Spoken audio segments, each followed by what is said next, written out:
Let's bring in Congressman Tom McClintock. He is a Republican from California. Now, he says the Constitution gives sole prerogative to Congress to declare war. Anything else would be unconstitutional. Congressman, welcome to the program.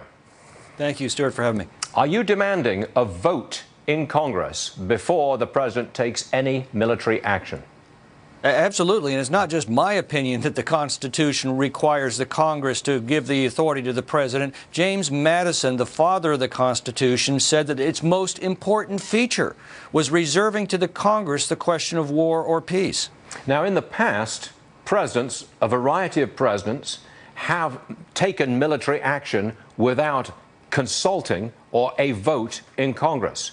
Why should President Obama be any different?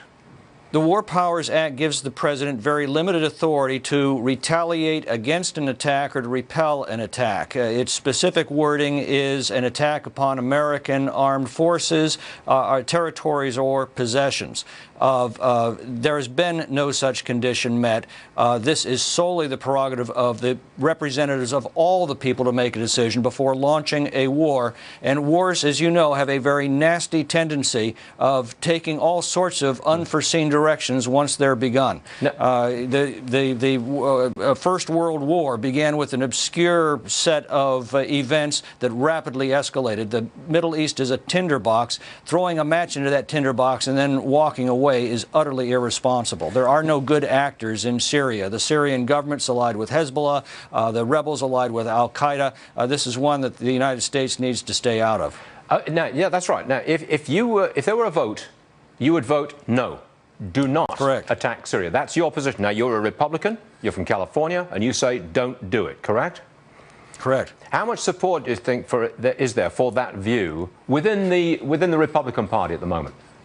Well, I don't know, because Congress hasn't been called back in order to make that decision that is its sole prerogative. Would you say that the Republicans are split? Is there a split? I suspect watching the debate unfold in Britain, you're going to see a similar dynamic in America. Yeah, I think so. What about amongst the Democrats? I know we haven't taken a vote and it's guesswork on your part, but do you think that party is split?